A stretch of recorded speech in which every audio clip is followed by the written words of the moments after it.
Okey, Assalamualaikum warahmatullahi wabarakatuh. Okey, saya akan tunjukkan cara teknik pengiraan pemberian ubat sirap paracetamol dan juga cara pemberian ubat paracetamol menggunakan cup dan syring kepada adik.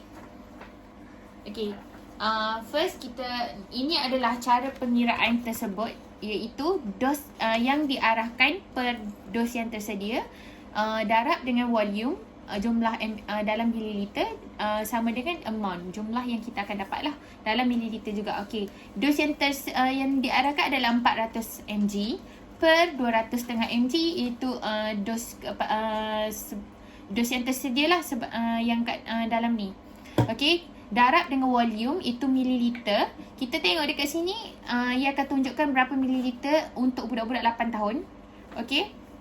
Okey, lepas tu kita akan dapat sama dengan 8 ml. Okey, 8 ml ni adalah dos yang sebanyak tu kita akan bagi kepada adik ni. Okey. Okey, kita teruskan dengan pemberian ubat lah. Okey.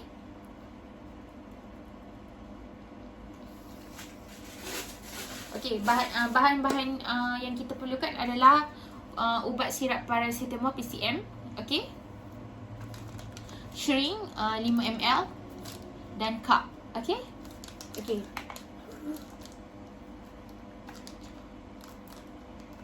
Okey, mula-mula kita akan bagi salam lah kepada pesakit. Okey, Assalamualaikum. Nama saya Fatin Syara binti Abdullah. Saya adalah pelajar pelakir PTM. Hari ini saya akan lakukan pemberian ubat sirap paracetamol kepada adik T. Okey, saya harap adik dapat memberi kerjasama lah. Okey, tujuan dia untuk mengurangkan kesakitan yang adik alami lah, untuk kurangkan okey, kita teruskan. Okey, kita buka sirap paracetamol ni.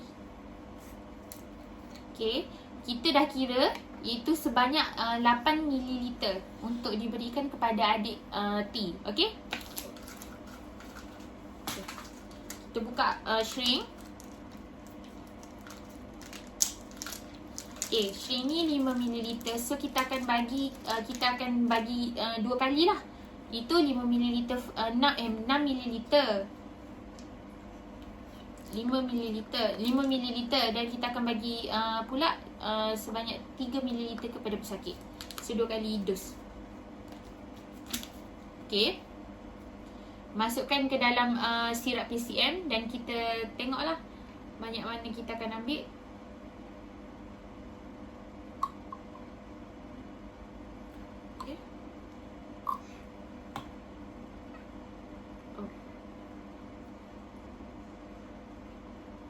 Okey.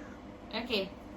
Ni kita akan cakaplah kat sebab adik T ni baru 8 tahun, sama ada kita akan ada pesakit akan merasa tak nak makan ke apa ke sebab budak-budak lagi kan.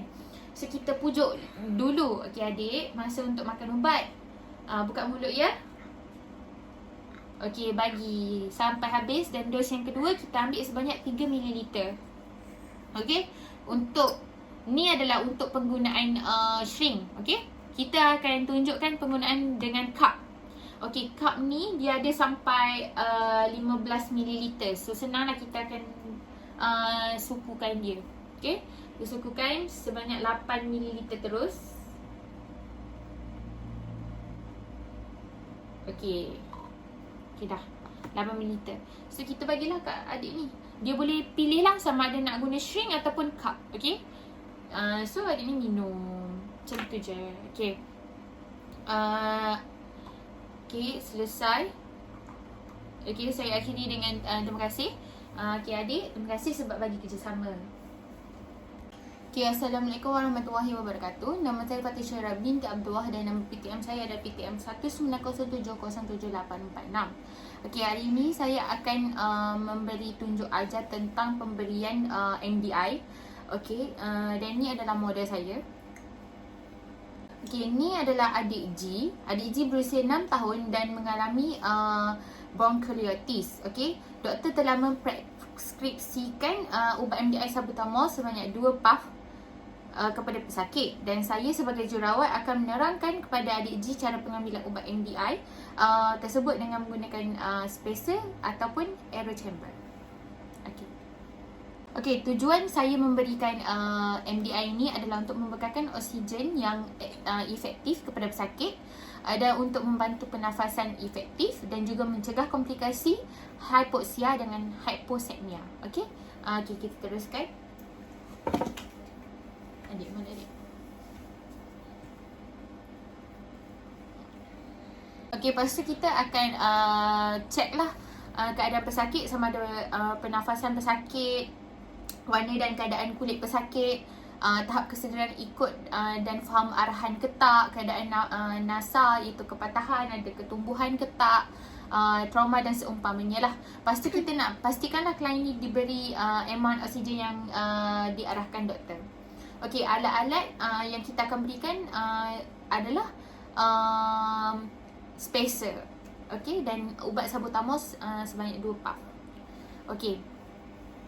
Lepas tu kita kena tengoklah persekitaran kita sama ada lapang ataupun dan bersih. Lepas tu kita kena jauh lah dari punca kebakaran, tiada mancis api, pemetik api dan orang yang merokok. Okey, untuk elakkanlah risiko berlaku kebakaran. Okey, alat-alat yang kita perlukan adalah set oksigen, humidifier, distilled water, flow meter, oxygen tank. Okay, first kita akan beri salam kepada pesakit dan juga ahli keluarga pesakit lah. Okay, ada. Kau ni sikit. Okay. Bersama dengan ahli keluarga lah. Okay, Assalamualaikum. Nama saya Fatih Syahra binti Abdullah. Saya ada jururawat pelatih daripada KPTM dan hari ini saya akan lakukan pemberian ubat sabut. Okay, tujuan untuk memberikan MDI ini adalah untuk memberikan pernafasan efektif. Dan untuk mengelakkanlah daripada hyposekmia dengan hypoksia. Okey. Saya harap adik dengan puan dan encik dapat memberi kerjasama. Okey, kita mulakan dengan cara pemberian menggunakan spacer kepada adik G. Okey, lepaskan penutup inhaler dan kocok inhaler tersebut dahulu. Okey, hubungkan inhaler dengan spacer. Okey, dan hembuskan nafas lebih dahulu sebelum memasang mouthpiece di antara mulut dan gigi tersebut. Okey adik, hembus nafas dahulu. Hembuslah. Okey, buka mulut. Okey, lepas tu tekan tombol untuk mengeluarkan obat dari inhaler ke spacer. So kita masukkan ke dalam mulut pesakit dan kita tekan inhaler ni dulu ke dalam inhaler, terus ke spacer dan memasuki ruang mulut pesakit. Okey, masa tu kita cakap lah, tarik nafas secara perlahan-lahan menggunakan mouthpiece tersebut. Okey, adik, tarik nafas secara perlahan-lahan. Okey, lepas tu kita lepaskan spacer dari mulut dan tahan nafas berapa saat? Adik kena tahan nafas berapa saat? Okey, sebelum menghembuskan nafas keluar. Adik tahan dulu, lepas tu berapa saat lepas adik keluarkan? Hembuslah. Okey. Lepas tu langkah ke-6 dapat diganti dengan menarik nafas dalam dan menghembuskan nafas secara bergantian sebanyak 5 kali dengan mouthpiece yang masih terpasang lah. Okey, lepas tu untuk dos ubat kedua tu tunggu selama 30 detik. Lepaskan inhaler dan kocok inhaler lagi sebelum ulangi langkah kedua. Sama je. So kita tunggu 30 saat baru kita tekan balik. Kita kocok dulu dan kita tekan balik dan pesakit akan tarik nafas perlahan dan hembus selepas beberapa saat lah. Okey. Lepas tu itu saja untuk teknik pemberian spacer kepada adik G. Okey, adik, terima kasih sebab memberi kerjasama. Assalamualaikum warahmatullahi wabarakatuh. Saya akan tunjukkan cara mengisi IO chart yang kita akan tunjukkan lah. Ni ya, cara mengisi IO chart. Okey. Okey. Macam kita tahu, kita start dengan hari bulan dulu ya. Okey. hari bulan di sini. Okey, hari bulan yang kita ada dekat yang kita dapat adalah 12 hari bulan 10 2020. Okey. Lepas tu kita start lah dengan 8 AM, 8 pagi sebab dia dah tulis kat sini 8 pagi. Okey, kita start 8 pagi dengan kat sini. Lepas tu kita tunjuk lah. Dia cakap ada muntah dengan kekuningan. Muntah yang kekuningan dan juga buang air besar, loose stool. Okey, tulis kat tepi ni. Dekat bawah, dekat urine, dekat bowel dengan aspirate others. Vomit kali 1. Bowel pula BO, darab 1, loose stool. Okey. Okey, untuk vomit tu kita kena tulis lah yellowish. Okey. Lepas tu untuk pukul 9 pula dia cakap ada makan 1 keping roti bersama air Milo. Dan amount dia adalah 100cc. Okey. Lepas tu untuk urine pula ada 100cc, itu clear urine. Dan juga bowel kita ada BO darab 1, loose stool. Vomit tak ada. Okey. Lepas tu kita teruskan lagi dekat bawah. Itu pukul 10 pagi. Tak ada oral, tak ada IV, tak ada amount, tak ada apa. Semua tak ada. Pukul 10, pukul 11 pula ada IV, iaitu 1/2 normal saline, itu 1/2 per 500cc lah. Dan kita ada urine iaitu 200cc untuk clear urine lah. Okey.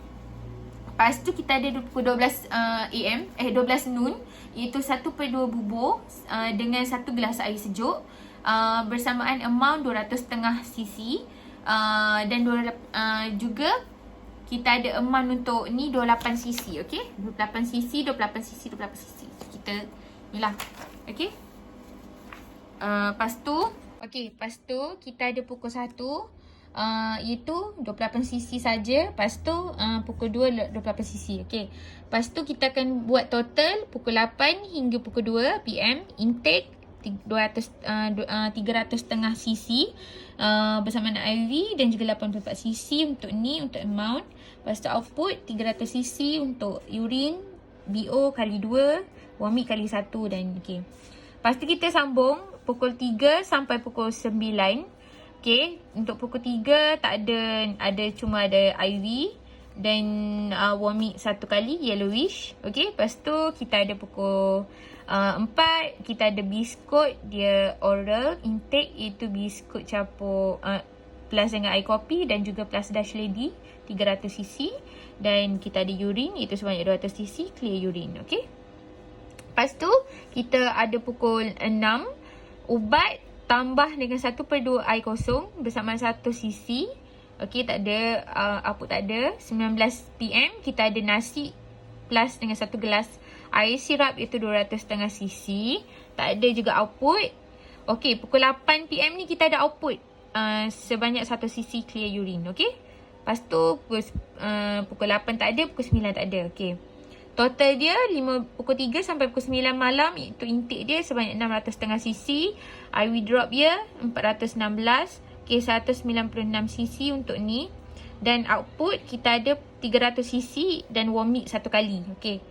Pukul 8 kita ada 1/2 air susu 150cc dan kita ada IV drop sebanyak 220 normal saline 220cc. Okey, lepas tu tak ada output. Lepas tu kita pergi pukul 11. Kita ada 1/2 air kosong. Intake dia 1cc. Dan juga output dia 1.5cc clear urine. Okey, pukul 12 midnight tak ada. Okey, kita pukul 1, pukul 2, pukul 3, pukul 4 pagi semua tak ada.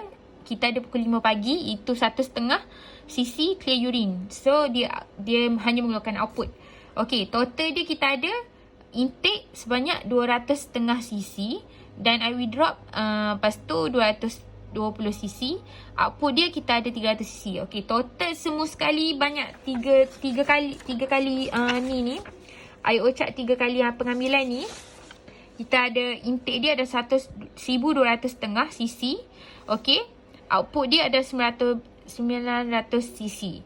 Okey, so kita akan buat 1,500 tolak 900. Okey, kita akan dapat 0, 5. Okey. kita akan dapat 300 setengah cc. So, positif lah.